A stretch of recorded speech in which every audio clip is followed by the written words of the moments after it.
Est-ce qu'on va assister à une élection bientôt annulée en Pologne?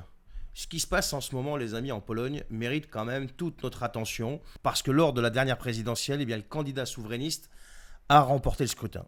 Et devinez quoi? Depuis, certains milieux influents à Bruxelles ne cachent plus trop leur malaise, en fait. Et aujourd'hui, des recours ont été déposés en masse. Voilà. On parle soudainement d'irrégularité, qui remettra en cause la légitimité du vote. C'est un petit parfum de Roumanie là. La Cour constitutionnelle polonaise pourrait annoncer l'annulation de l'élection dès le 1er juillet. On en est là. C'est pour ça que je te dis, il y a peut-être un parfum de Roumanie là. Et c'est pas un fantasme, puisque la Commission électorale nationale a ouvert une enquête et des citoyens disent avoir été incités à déposer plainte. Par qui, à ton avis? Comment? Mystère, je te laisse me répondre. Mais on connaît de toute façon le refrain. Ce scénario rappelle fortement ce qui s'est passé récemment en Roumanie, où les élections locales ont été annulées sous prétexte de fraude. Et bizarrement, à chaque fois, ça concerne des candidats non alignés sur les politiques européennes. Des candidats souverainistes, quoi, tu comprends? Mais quel sacrilège! Et donc tout ça, c'est devenu une tendance.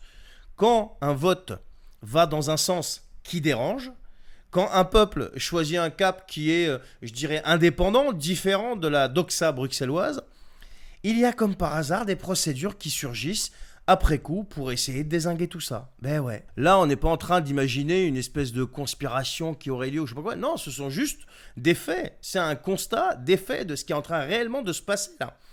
La Pologne, comme dans d'autres pays, défend son modèle en fait. Les Polonais défendent leur modèle. Ils ne veulent pas se faire dicter les lois sur tout. Résultat, la Pologne se retrouve pointée du doigt, voilà. Et parfois même, on dirait qu'on veut lui faire payer ses choix. Alors là, c'est la Pologne, avant c'était la Roumanie, la Hongrie de M. Orban aussi, regardez ce qu'ils sont en train de lui faire. Et c'est précisément ça qui devrait alerter tout le monde, là. C'est tous les gens qui s'en foutent, en fait, de ce qui se passe. Mais ça devrait vous alerter parce que ce genre de pression peut arriver n'importe où en Europe maintenant.